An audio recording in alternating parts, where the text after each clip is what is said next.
നമസ്കാരം.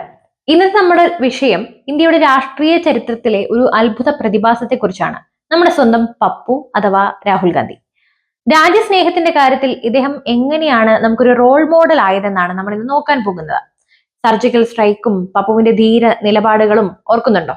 നിങ്ങൾ ആ നിർണായക നിമിഷം നമ്മുടെ സൈന്യം പാകിസ്ഥാനെതിരെ മിന്നൽ ആക്രമണം നടത്തിയപ്പോൾ, രാജ്യം മുഴുവൻ സൈന്യത്തിന് പിന്നിൽ ഉറച്ചു നിന്നപ്പോൾ നമ്മുടെ പപ്പു എന്താണ് ചെയ്തത്?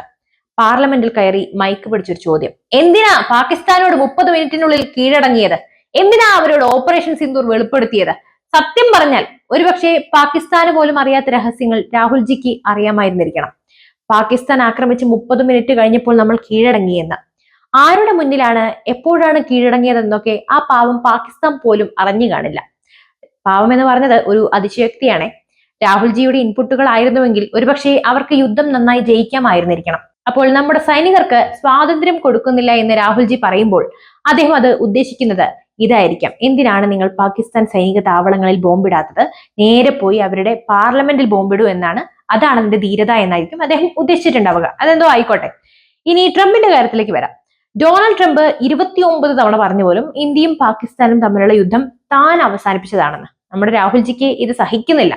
എന്തുകൊണ്ടാണ് മോദിക്ക് ട്രംപിന്റെ മുഖത്ത് നോക്കി കള്ളം പറയുന്നു എന്ന് പറയാൻ ധൈര്യമില്ലേ എന്ന്.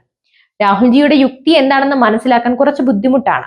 ഒരു വശത്ത് നമ്മൾ കീഴടങ്ങിയെന്ന് പറയുന്നു, മറുവശത്ത് നമ്മൾ ധീരമായി പോരാടിയില്ലെന്ന് പറയുന്നു. എന്നിട്ട് ട്രംപ് നമ്മളെ സഹായിച്ചെന്ന് പറഞ്ഞാൽ അത് കള്ളമാണെന്ന് മോദി പറയണം.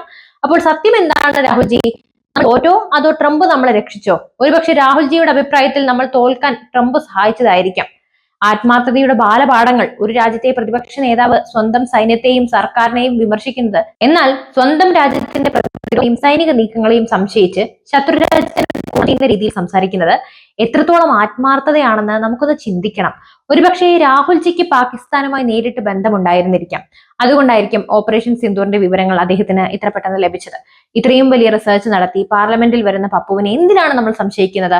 ഇന്ദിരാഗാന്ധിയുടെ ധൈര്യത്തെക്കുറിച്ചും രാഹുൽജി വാതോരാതെ പറയുന്നുണ്ട്. സത്യം, ഇന്ദിരാഗാന്ധിക്ക് ധൈര്യമുണ്ടായിരുന്നു. എന്നാൽ രാഹുൽജിക്ക് ആ ധൈര്യത്തിന്റെ പകുതി പോലും ഇല്ലെന്ന് അദ്ദേഹം തന്നെ പറയാതെ പറയുന്നു. ഇന്ദിരാഗാന്ധിയുടെ ധൈര്യം എന്ന് പറയുന്നത് നമ്മുടെ അടിയന്തരാവസ്ഥ കാലത്ത് എല്ലാവരും കണ്ടതാണ്. അതുകൊണ്ട് അതിനെക്കുറിച്ച് ഇവിടെ പറയേണ്ട ആവശ്യമില്ല. ഒരുപക്ഷെ ഇന്ദിരാഗാന്ധിയുടെ കാലത്ത് പാകിസ്ഥാനുമായി യുദ്ധം നടന്നിരുന്നുവെങ്കിൽ രാഹുൽജി അന്നും പറയുമായിരുന്നിരിക്കാം, എന്തിനാ ഇന്ദിരാജി പാകിസ്ഥാൻ പട്ടാളത്തോട് 30 മിനിറ്റിനുള്ളിൽ കീഴടങ്ങിയത് എന്ന്. ഇതൊരു സറ്റയർ മാത്രമാണ്, പക്ഷെ കാര്യങ്ങൾ വളരെ വ്യക്തമാണ്. സ്വന്തം രാജ്യത്തിന്റെ പ്രതിരോധ മേഖലയെയും സൈന്യത്തെയും പാർലമെന്റിൽ വെച്ച് ഇത്രയധികം തരം താഴ്ന്ന രീതിയിൽ വിമർശിക്കാൻ ഒരു പപ്പുവിന് മാത്രമേ സാധിക്കൂ. രാജ്യസ്നേഹം എന്നത് വെറും വാക്കുകളിൽ ഒതുങ്ങരുത്. ഇദ്ദേഹത്തിന് അത് വാക്കുകളിലുമില്ല. വേറെ രാജ്യത്ത് പോയി സ്വന്തം രാജ്യത്തെ അപമാനിക്കുന്ന അദ്ദേഹമാണ്. അത് പ്രവർത്തികളിലും നിലപാടുകളിലുമാണ് അദ്ദേഹം നല്ലപോലെ കാണിക്കുന്നുണ്ട്.